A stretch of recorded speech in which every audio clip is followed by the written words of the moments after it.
नमस्कार, मैं प्राध्यापक युवराज राजाराम मुळे, श्री सिद्धेश्वर महाविद्यालय माजलगांव में हिंदी विभाग प्रमुख तथा हिंदी का अध्यापक के रूप में विगत 13 साल से कार्यरत हूँ। आज मैं छात्रों अपने लिए बीए तृतीय वर्ष का जो पाठ्यक्रम है उस पाठ्यक्रम का प्रश्न पत्र 9वां प्रादेशिक भाषा साहित्य, उस प्रादेशिक भाषा साहित्य में 2 किताबें आपको पाठ्यक्रम में हैं। पहला प्रतिनिधि मराठी कहानियां, जो मराठी के लेखक, कवि या साहित्यकार है, उनकी 13 प्रसिद्ध कहानियां हिंदी में अनुवादित करके आपके पाठ्यक्रम में लगाई गई है। और दूसरा किताब है पराया, जो दामोदर खड़से ने लक्ष्मण माने की किताब उछल्या का अनुवाद किया है। आज प्रतिनिधि मराठी कहानियों में से पहली जो कहानी है, इसका नाम है शांति। यह विसे खांडेकर लिखित कहानी है। इस कहानी में लेखक ने विश्व में शांति लाने के लिए क्या प्रयास होने आवश्यक है, इसकी चर्चा इस कहानी के माध्यम से की है। शुरू में 2 मिनट में हम विसे खांडेकर जी का परिचय आपके सामने प्रस्तुत करता हूं। विसे खांडेकर का जन्म 11 जनवरी 1898 में सांगली में हुआ है। एक प्रसिद्ध साहित्यकार के रूप में विसे खांडेकर मराठी के प्रसिद्ध ख्यातिकीर्त साहित्यकार हैं। उनकी रचनाओं में जो प्रसिद्ध रचनाएं हैं, उनमें पूजन, नवा प्रातःकाल, उल्का, अश्रु आणि हास्य, कांचन मृग, कालची स्वप्ने, क्रौंचवध, घरटे, घरटे बाहेरचे जग, पहिले प्रेम, पहिले पान, फुले आणि दगड, मंदाकिनी, मंजधार, मृगजळातील सांजवा, स्त्री आणि पुरुष, हिरवा चाफा, और उनकी जो प्रसिद्ध, जिसको मराठी नाम कादंबरी कहते हैं और हिंदी में जिसे हम उपन्यास कहते हैं, प्रसिद्ध उपन्यास है उनका ययाति, जो ज्ञानपीठ पुरस्कार से नवाजा गया है। ऐसे प्रसिद्ध साहित्यकार और जिन्होंने सोलापुर में 1941 में जो पहला अखिल भारतीय मराठी साहित्य सम्मेलन हुआ, उसके वे अध्यक्ष थे। साथ ही उनको 1968 में पद्म भूषण पुरस्कार मिला है और शिवाजी विश्वविद्यालय ने उन्हें डिलीट इस पदवी से भी सम्मानित किया गया है। उनका प्रसिद्ध उपन्यास ययाति को 1974 में ज्ञानपीठ का पुरस्कार मिला है। तो छात्रों, हम जिस कहानी की ओर आपको लेकर जा रहे हैं, इसका नाम मैंने अभी बताया, शांति। इसके प्रमुख पात्र है साधु, चील का बच्चा, भील, शिकारी का बच्चा, सांप और सांप का बच्चा। ऐसे कुल मिलाकर 7 पात्रों से लेकर ये कहानी, इसका कथानक विसे खांडेकर जी ने चित्रित किया है। इस कहानी के प्रमुख पात्र है साधु, जो हर दिन अपनी सारी जिंदगी सेवा वृत्ति में बिताते हैं और हर दिन उठकर गांव की नदी में जाकर नहाना और नदी के पानी में अर्धदान देकर हर दिन विश्व शांति की कामना या कल्पना ये साधु करते हैं। ऐसे ही एक दिन ये साधु गंगा नदी में नहाकर भगवान को प्रतिज्ञा करते हैं कि भगवान, तुम आलोकमय हो, तुम्हारी कृपा से पृथ्वी का सारा अंधकार नष्ट हो जाए और इस धरती पर शांति छा जाए। ऐसी मांग वह हर दिन करते हैं। उन्हें लगता है कि इस धरती पर शांति छाने के लिए मैं एक साधु होने के नाते मुझे ये संकल्पना करना मेरा दायित्व है। जैसे ज्ञानेश्वर ने कसायदान में विश्व शांति की कल्पना की है या सभी प्राणी मात्र के लिए, जीव जंतुओं के लिए शांति की कल्पना की है, इस प्रकार यहाँ विश्व खांडेकर जी ने भी इस कहानी के माध्यम से विश्व शांति की कल्पना प्रस्तुत की है। और वे नहाकर जा रहे थे, उसे लगता है और भगवान को प्रतिज्ञा करते हैं कि भगवान तुम्हारी लीला अलग है, लेकिन मेरी इच्छा यह है कि इस धरती पर सब जीव जंतु एक साथ रहे, शांति से अपना जीवन यापन करे। इसलिए मेरी इच्छा है कि सिंह की पीठ पर खरगोश निर्भयता से क्रीड़ा करे, ऐसा दिन मैं देखना चाहता हूं। गरुड़ की गोदी में सांप सो जाए, ऐसी मैं कल्पना करना चाहता हूं। आर्यों से अनार्य आलिंगन करे, यानी इस धरती पर जो जाति भेद है वह नष्ट हो जाए। इस प्रकार से अगर लोग रहे तो हो सकता है कि इस धरती पर शांति छा जाए। और वे अपना रास्ता काट रहे हैं। इस कहानी का पहला पात्र जो चील है, चील सुबह सुबह अपने घोंसले से उठी है और अपने बच्चों को घोंसले से बाहर जाने से पहले कहती है कि मैं आज तुम्हारे लिए सांप के बच्चे का लज्जतदार मांस लेकर आऊंगी। जब चील अपने बच्चे को ऐसा सवाल करते तो बच्चा अपनी मां से सवाल करता है कि मां, जब तुम सांप के बच्चे का मांस लेकर आओगी तो उसकी मां बहुत रोएगी। लेकिन चील अपने बच्चे को समझाती कि बेटा, सांप की जाति अलग और हमारी जाति अलग है, उससे हमारा कोई लेना देना नहीं है। फिर भी वो छोटा बच्चा जो अपनी मां से निर्याता से आश्चर्यकारकता से प्रश्न करता है कि मां, सांप हमारा दुश्मन कैसे हो सकता है? लेकिन उनकी मां समझाती है कि सांप की जाति अलग है और हमारी जाति अलग है, इसलिए वह हमारा दुश्मन है। तो बच्चा छोटा है, इसलिए अपनी मां से दोबारा सवाल करता है कि दुश्मन है नहीं क्या? तो मां उत्तर देती है कि जिसे हमें मारना है वो हमारा दुश्मन है। तो बच्चा दोबारा प्रश्न करता है कि हम सांप के बच्चों को ही क्यों मारेंगे? उनकी जान लेकर हमें क्या फायदा होगा? लेकिन उनकी मां कहती है कि जब तुम सांप के बच्चे का लज्जतदार मांस खाओगे तो तुम्हें पता चलेगा कि मैंने तुम्हारे लिए खाने के लिए क्या लाया है। ये पहली घटना है इस कहानी में। दूसरी घटना, एक शिकारी जो जाति से भिन्न है, उनका धर्म ही है हर दिन शिकार करके अपना जीवन यापन करना, हर दिन उठना और जंगल में शिकार करने के लिए चले जा रहा है। आज ही वो उठकर जंगल में शिकार करने के लिए जा रहा है, लेकिन जाते जाते वो अपने छोटे बच्चों को समझा रहा है कि बेटा, जब तक मैं शिकार करके वापस नहीं लौटूंगा तब तक तुम घर से बाहर नहीं निकलना। शिकारी का बच्चा हाँ कर देता है, लेकिन जैसे ही भील अपना धनुष्य बाण लेकर जंगल की ओर लौटते हैं, लेकिन जाते वक्त कहते हैं कि आज मैं तुम्हारे लिए चील का बच्चा खेलने के लिए लाऊंगा। तुम परसों मुझे कह रहे थे ना, आकाश में उड़ता हुआ चील का बच्चा आपने देखा था और आपने कहा था कि पिताजी मुझे वो चील का बच्चा चाहिए खेलने के लिए, तो आपके लिए मैं वो चील का बच्चा खेलने के लिए जरूर लाऊंगा। लेकिन वो बच्चा भी अपने पिताजी को सवाल करता है कि पिताजी, उस चील के बच्चे की कोई मां होगी ना? तुम जब बच्चे को पकड़कर लाएंगे तो उसकी मां रोएगी।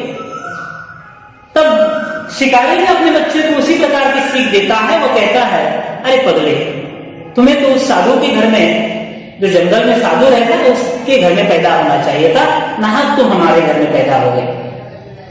अरे चील की जाति अलग है और मनुष्य की जाति अलग है।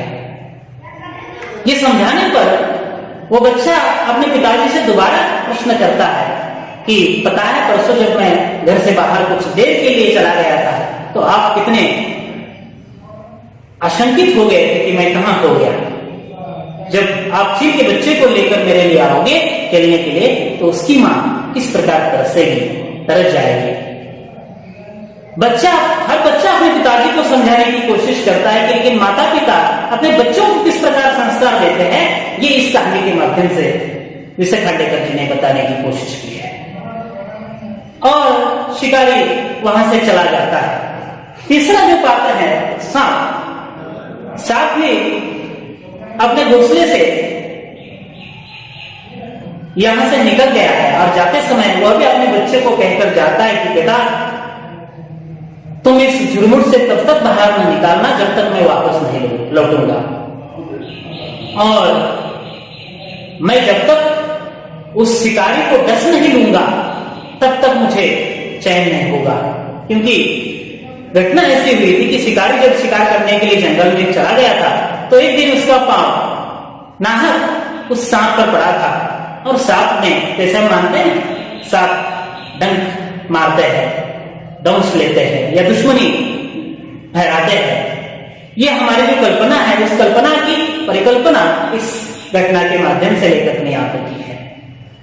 लेकिन सांप का बच्चा अपने पिताजी को समझाता है कि पिताजी उस शिकारी का पैर तो गलती से तुम्हारे ऊपर पड़ा था, उसने जानबूझकर आपके ऊपर पैर नहीं डाला।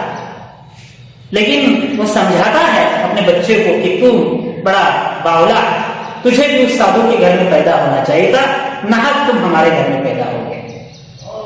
मतलब हर कोई पिताजी अपने बच्चे को समझाते समय इसी प्रकार की कल्पना करते हैं, और वह सांप भी शिकारी की खोज में उसे डसने के लिए निकल गया है। लेकिन वह भी जाते जाते अपने बच्चों को समझाता है कि तुम आज दिन भर बाहर नहीं निकलना, और सब अपनी अपनी दिशाओं में चले गए हैं। और चील जो है आकाश में ऊपर उड़ते उड़ते आकाश में ऊपर उड़ रही है। सांप अपने झुरमुट से बाहर आया है और देख रहा है कि कैसे चील आकाश में ऊपर उड़ रही है, लेकिन सांप उस शिकारी का इंतजार कर रहा है, क्योंकि उसे जैसे ही शिकारी जंगल में आता है उसे डसना है, उसका बदला लेना है। इस उद्देश्य से सांप यहां पर बाहर आया है। चील आकाश में विराजमान है, उड़ रही है, और ऐसे प्रसंग में शिकारी जो है वो धीरे धीरे जंगल की ओर आ रहा है। जैसे ही शिकारी जंगल में प्रवेश करता है, और उन्होंने अपने बच्चे के लिए कहा था कि मैं आज तुम्हारे लिए चील के बच्चे को खेलने के लिए लाऊंगा। आकाश में उड़ता हुआ वो चील का बच्चा, चील के बच्चे ने भी अपनी मां की नहीं सुनी है, वो बाहर उनकी मां के पीछे पीछे दौड़ाया, और शिकारी देखता है कि वो बच्चा आकाश में उड़ रहा है। वो अपना धनुष्य बाण तान लेता है, और जैसे ही अपने धनुष्य से बाण मारता है वैसे ही वो सांप आकर शिकारी को डस लेता है, और जैसे सांप शिकारी को डस लेता है वैसे ही दूसरे ही पल उसके जो चील है वो सांप के बच्चे पर ऊपर से आकाश से चील जो सांप का बच्चा बाहर उनके घूमते घूमते आया है उस बच्चे पर झपट लेती है।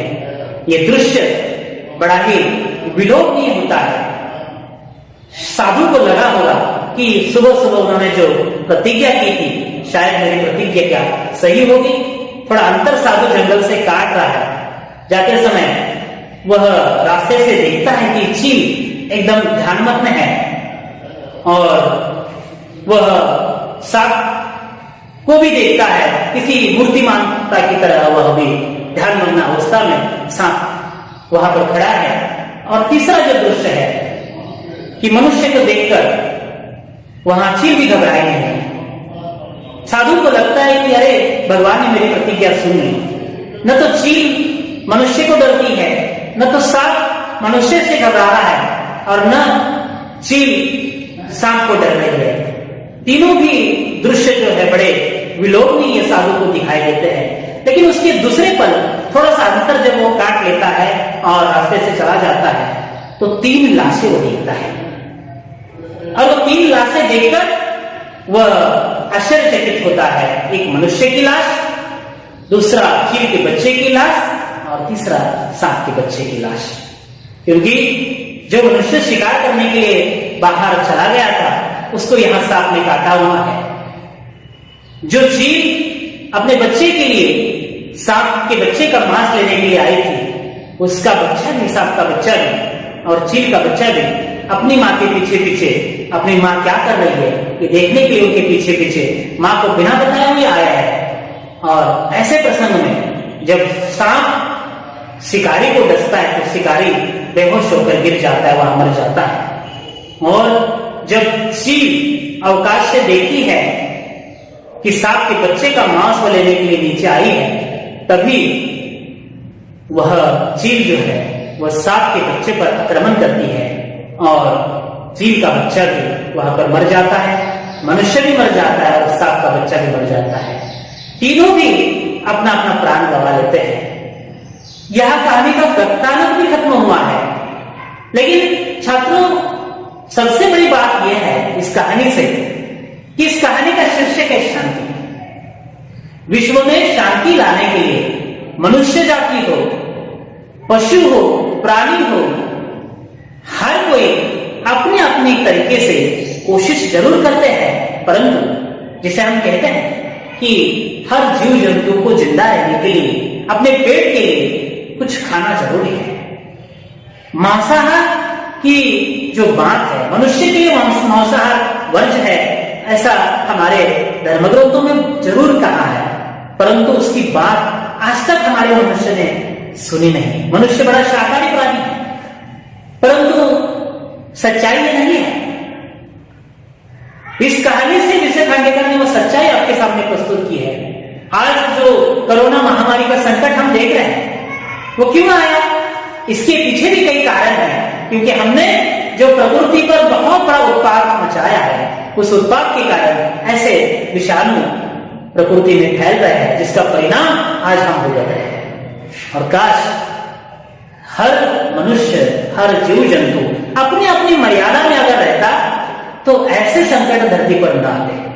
हम रामायण महाभारत जैसे धर्मग्रंथों से कई सीख लेते हैं। सच्चाई की सीख वहां भी सिखाई है। हम कहते हैं कि सत्य की हमेशा जीत होती है। इस कहानी के माध्यम से भी वही प्रस्तुत किया है कि न शिकारी का बच्चा या न शिकारी अगर सांप के बच्चे की शिकार करता, न चील वहां सांप के बच्चे की शिकार करता, या न भील जो है वह किसी की शिकार न करता, तो शायद इस धरती पर शांति छाने के लिए थोड़ी बहुत मदद तो जरूर होती। हम ऐसा नहीं कह सकते कि पूरी की पूरी शांति हमें इस विश्व में लाना है। हर जीव जंतु को जीने के लिए कुछ न कुछ अपने पेट के लिए खाना जरूरी है, लेकिन प्रकृति ने हमें जो तत्व बताया है या जो तत्व बताकर ढाल दिए हैं, उस तत्वों में अगर हम अपनी जिंदगी बिताते हैं तो मुझे नहीं लगता कि हम इस विश्व में शांति लाने में असफल हो जाएंगे। परंतु हमारे अन्याय, अत्याचार प्रकृति पर जो हो रहा है, उसका परिणाम प्रकृति हमें दिखा रही है। कोरोना महामारी उसी का एक परिणाम है, ऐसा मैं मानता हूं, क्योंकि विजय खांडेकर ने जो इस कहानी के माध्यम से जो संकल्पना आपके सामने प्रस्तुत की है, वही संकल्पना आज विश्व में शांति लाने के लिए शायद प्रकृति हमारे साथ बदला ले रही है, ऐसा भी हम कह सकते हैं। मुझे लगता है इस कहानी पर ढेर सारी चर्चा हम कर सकते हैं, परंतु समय अभाव के कारण हम यहाँ पर अगली तासिका में इस कहानी की विस्तृत चर्चा आपके साथ जरूर छात्रों करेंगे। मुझे लगता है कि इस कहानी के बारे में हम सोच कर आइए। हर कहानी का पात्र जो है, साधु हो, चील हो, सांप हो या उनके बच्चे हो, साधु ने जो परिकल्पना की थी, वो परिकल्पना या संकल्पना सत्यता में लाने के लिए कैसी कोशिश होनी आवश्यक है, ये अगर हम सोचते हैं तो मुझे लगता है उनकी कल्पना इन तीनों पात्रों के माध्यम से जो उन्होंने मन में आलोक मैं प्रार्थना पहले ही की थी, वो अगर सच में लाई होती तो शायद विश्व में शांति छा जाती। परंतु वे हर प्राणी एक दूसरे पर अपने अपनी जान लेने के लिए टूट पड़े हैं। शायद आज भी ऐसा ही हो रहा है। इस विश्व में हर कोई किसी की जान लेकर अपनी जान बचाना चाहता है या अपना जय जयकार करना चाहता है, पता नहीं, परंतु ये सारा हो रहा है और शांति विश्व में नहीं छा जा रही है। इस शांति को छाने के लिए हर जीव जंतु, हर प्राणी ने अपने अपनी मर्यादा में रहकर अगर कोशिश की तो शायद मुझे लगता है कि विश्व में जो ज्ञानेश्वर ने फसायदार में शांति की परिकल्पना की थी, शायद विजय खांडेकर ने इस कहानी के माध्यम से भी जो शांति की परिकल्पना की है, शायद सच्चाई में आ सकती है। धन्यवाद।